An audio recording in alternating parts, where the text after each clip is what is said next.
Hi, my name is Malini. Today I'm going to show you how to make a series of shorties, which we call shorties in Sri Lanka, like finger food.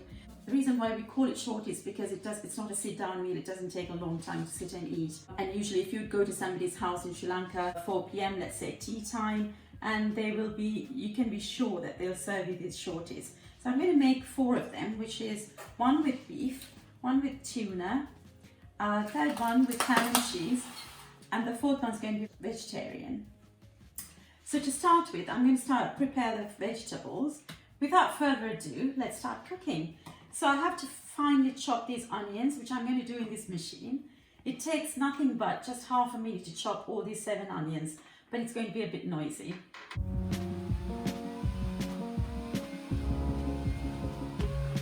The onions are chopped. Can you believe it? I chopped all of these onions in just less than half a minute. I've got a pan here with about half a cup of very hot oil. Into that I will put all these onions.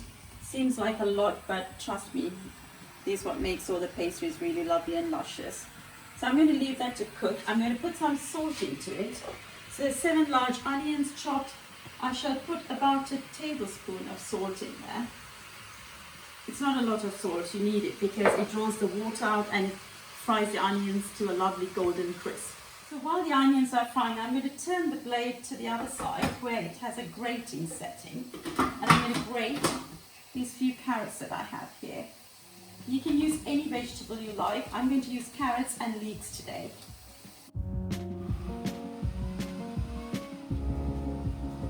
Carrots are grated. This machine is so versatile. I would recommend that you invest in one of them. It'll reduce your cooking time so much, and that'll make you interested in cooking as well. If you have to sort of spend a lot of time standing here, cutting, chopping, slaving over a hot stove, that's when you start getting fed up of cooking. But when you have a machine like this that does things so quickly, it kind of encourages you to do more cooking, I guess. So I'm going to put the chopped vegetables in here, which I will saute in the other pan I have on the hob. I'm going to try cutting the leeks in this machine.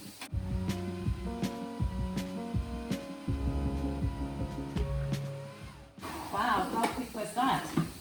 I miss this machine so much.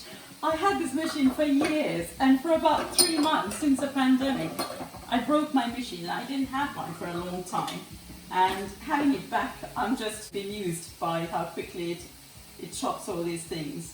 So leeks are done. That is being put into the same bowl. And now I shall saute both these and mix it with some potatoes here, which I've already boiled and mashed. Okay, so I transfer the vegetables into this shallow frying pan. So I'm going to shallow fry this for about 5 minutes, just adding some salt to taste. So I'm mashing these potatoes until they're really finely mashed, and I've just tasted for salt and it needs a little bit more. I'm just going to add a little bit of salt. You can always taste your food and add salt if it needs extra salt. These vegetables are now sauteed, so I'm going to transfer that with the mashed potatoes. You know that they're cooked when the carrots turn slightly pale and the leeks also turn kind of yellowy green, and you know it's ready to come off the fire. And then I will mix the two, set it aside. So that's the vegetarian one.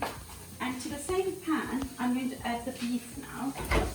So the beef is going to cook for about 10 to 15 minutes. I'm going to add some salt. So I have 750 grams of minced beef there, and I put about a tablespoon of salt. And then I will add some pepper to it. So again, I'll add about a tablespoon of pepper. And then let it cook for about 10 minutes. The onions are lovely golden, actually a very dark golden brown. Some of these onions I'm going to transfer into the beef because beef and onion are best friends. So some goes in the beef and some of these onions goes in these vegetables, like so, and that's how you get the authentic flavors of these shorties, by using all these ingredients. So in the onions, I'm going to now add some garlic. It's about a tablespoon of garlic, half a teaspoon of ginger, curry leaves, rampa, also known as pandan leaves. That's now very soon we're going to get this amazing aroma in here that will transport me directly straight to Sri Lanka. And these are the lemongrass known as Sera. So that's rampa, Sera and karapincha. The curry leaves are known as karapincha. So the kitchen smells amazing already. So I'm going to mix that thoroughly.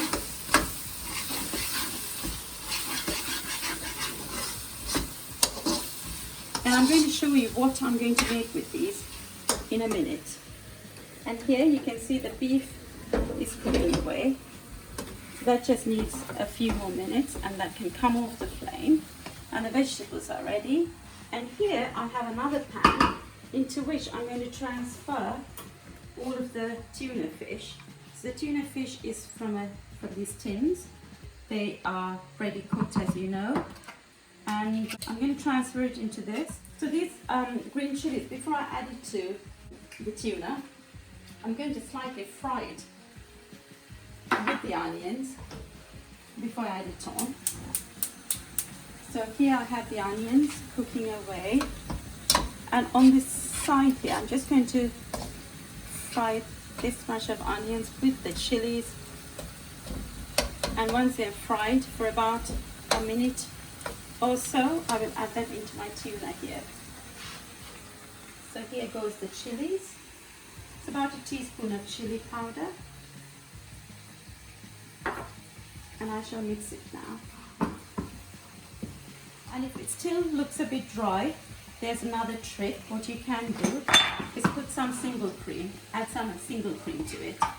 So here, for my last and final filling for the pastries, I have some cheese which I'm going to grate in the machine. And God, am I amusing myself today by grating everything and cutting everything so quickly.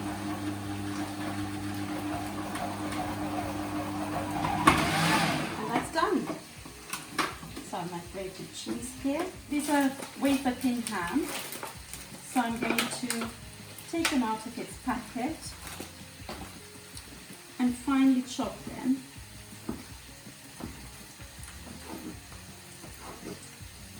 Like so, and then I'm going to mix them in with the cheese.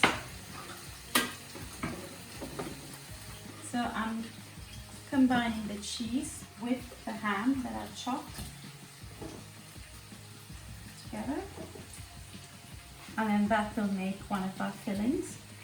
I will add a spoon of English mustard. Mustard and ham are best friends, so it's always good to add a bit of mustard to your ham and then thoroughly mix it. So we've got our ham and cheese filling here. You can also perhaps add a tiny bit of pepper. You probably wouldn't need salt because the cheese has enough salt, so that's one filling. And into the tuna here, I'm going to add the fried chilies and the onions, like so. Remember now, when I add these onions, it has plenty of oil, so you don't have to worry about it being dry. And now the tuna will look nice and moist. So that's our tuna filling. And over here, we have our beef. That's really brown, lovely and brown, and it's ready to come off the flame. So we pretty much have all our fillings ready. And so this is the beef that's ready to go in our little pastries. So that's ready. Mix in the onions with the vegetables and potato. And here, I told you I was going to do something special with this. So in Sri Lanka, there's something called sambal. So that's basically a sambal that's made purely with sugar and onions and chili. So this is exactly what it looks like, except it's missing the sugar. So I'm going to add the sugar, and this could be also a filling for our pastries. So to that I will add about have that much onions there, so I'm going to add just a tablespoon, 1 tablespoon of sugar. So it's a flat tablespoon of sugar goes in there, and mix it.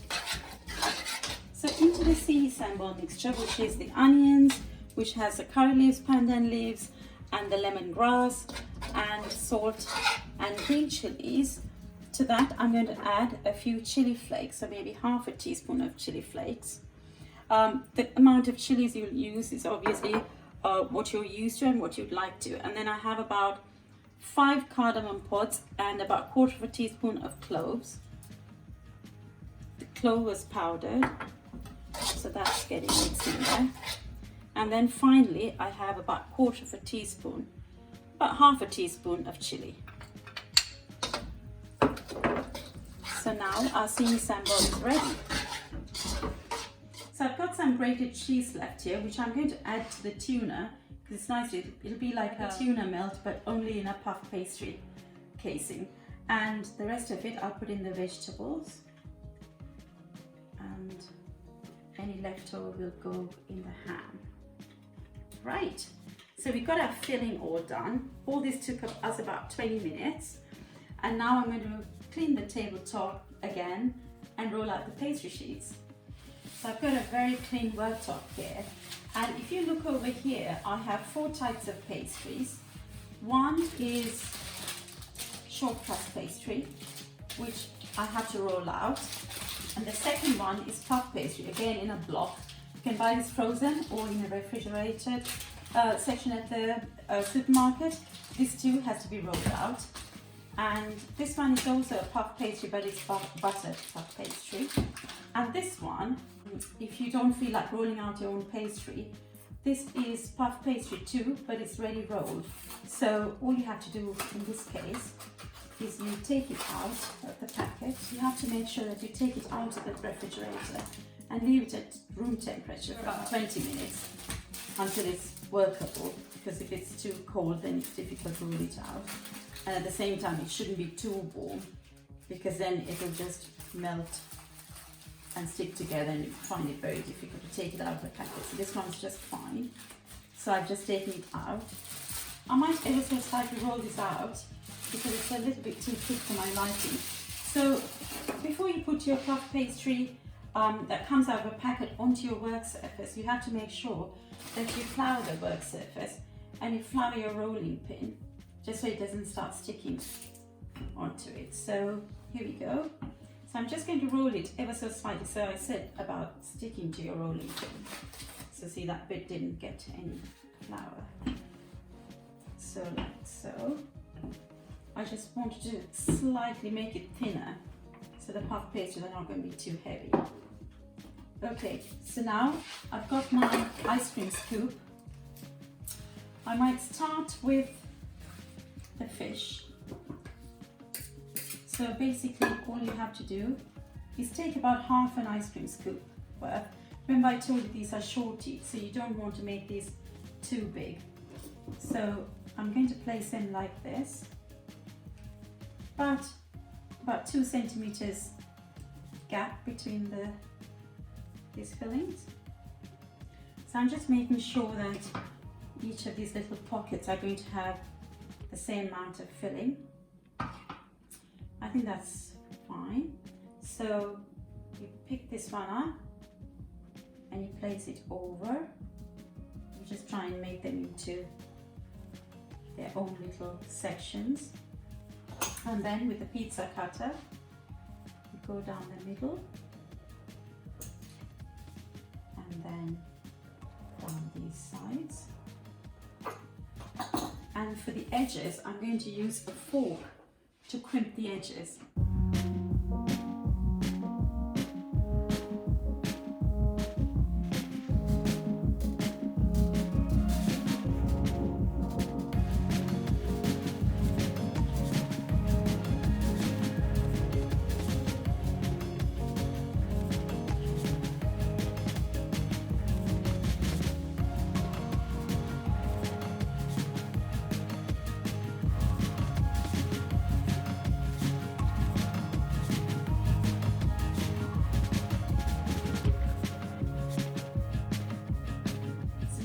got these 4 sheets here with some parchment paper, and I've done some of the pastry, so I've laid them out. So those are puff pastry, and I have a ball of puff pastry left which I have to roll out later and fill it. So this one is actually the short crust pastry.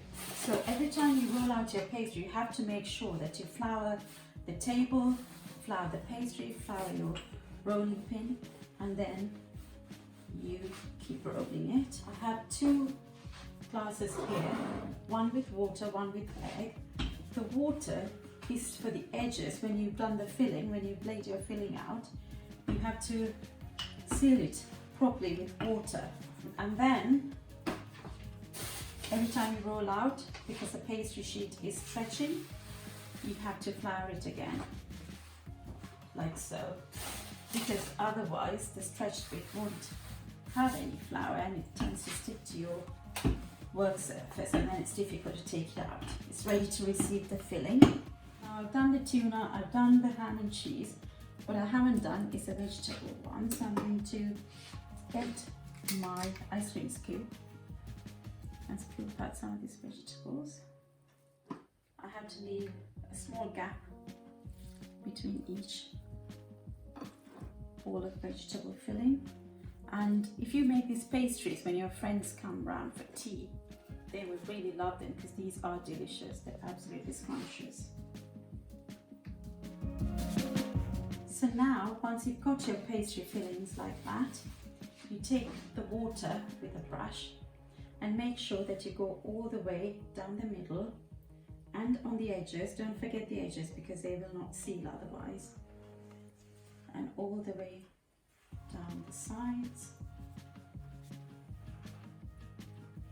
like so. If you've ever made filled pasta, this is very similar, and this way you can make quite a few very quickly. So like that, and the last line. Okay, I think I've got water to seal the pastries all the way around. And now, with my pizza cutter, I will cut the sheet of pastries like so, and then I put that over, try and stretch it as much as I can, and stick it down, and then try and seal it with the sides of your palm like so.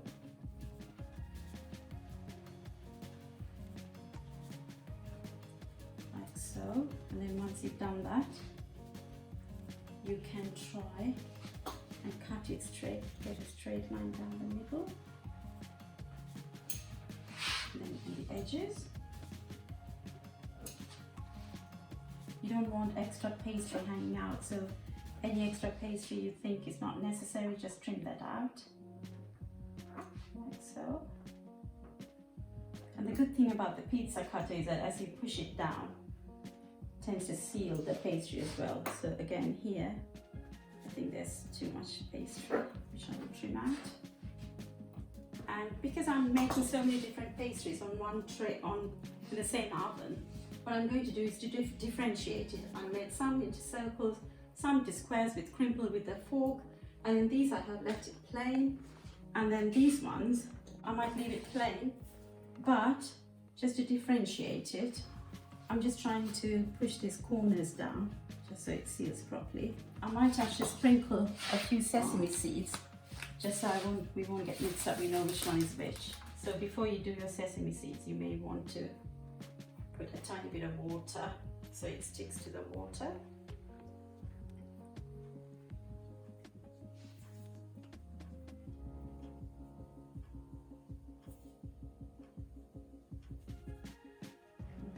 Here and there. So when the sesame seeds toast in the oven, you can tell the difference between this one and the others. Now I'm going to transfer these onto the tray. So now I've got to just the last tray. I've got to the last tray. So before we put it in the oven, what we have to do is just ever so slightly just pierce in with a fork on the top so it releases any steam while cooking. Because otherwise the corners will start to open, which you don't want it doing. So just with a fork, go over it once, twice, or 3 times so steam can escape while cooking. With the brush, you can do the egg wash now.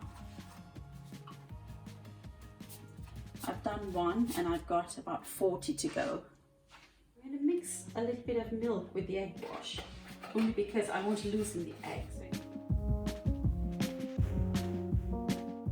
So now I've taken the ball, which was leftover pastries from all of the others where I trimmed the edges. Now I'm going to roll this out, and now will be a good time, the correct time, to actually start the ovens. These pastries have to bake in 200 degrees centigrade for just 15 minutes. So I'm going to set the oven and start heating up the oven. So it's fan assisted, and I'm going to roll this pastry out and fill these. By the time I finish these, all the pastries will be ready to go in the oven, and it only takes 15 minutes to bake them. I'm going to experiment now. Rather than just use the vegetarian pastries just in vegetarian, I'm going to try and make combinations. So here, I'm scooping a little bit of the vegetable mixture here. To that, I'm going to add probably a bit of beef. So that's going to have a little bit of beef on the top. So you can make your own little variations as you go along. Because once you've got this mixture and everything ready, the world is your oyster. You can do as you please. So the oven's now preheated, so the pastries are going in.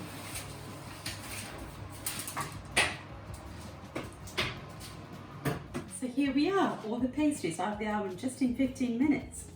So we have all these different pastries here which have just come out of the oven. The whole place smells divine. And if you remember, some of them were beef, some of them were vegetarian, carrots and leeks and potato with cheese. Some of them were sambal, which is the onions and the chilies. And last but not least, there was also ham and cheese with mustard. So I'm just going to pick one at random. And we did put some black sesame seeds here to make that different. We changed the shapes of it to make it different. We tried to make hexagon shapes here, and we tried to crimp it with some design on the edge. Here we put some white sesame seeds, and so on and so forth. So I'm going to pick one up from here. It's just come out of the oven, so it's piping hot. I have to be careful. And if I just cut it in half, and if I can show you what it looks like. It looks luscious. So the only reason I make all these different types of pastries all in one go rather than make just the one thing sample and do a video is just to teach you to use your time a bit more efficiently. So in the same time that you'll be making one type of pastry, I've made several only by making the different fillings all in one go and then to make the pastries separately. So it's a very good use of time, and it's less labor intensive, I must say, and it doesn't take up much time either. So I'm going to leave this to cool and to taste it.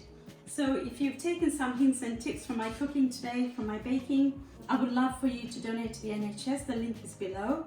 And also, if you're watching this video from any other part of the world, please donate to the Red Cross, because they do a lot of amazing work around the world, especially now that the coronavirus is now tried to trickle into the Far East and Sri Lanka and India and Bangladesh, places like that. People really need help there. So your donation will be very greatly received. So as I said, every drop of water is what makes a mighty ocean. So even if you're going to give just £1, that's fine. Give as much as you can, give what you can.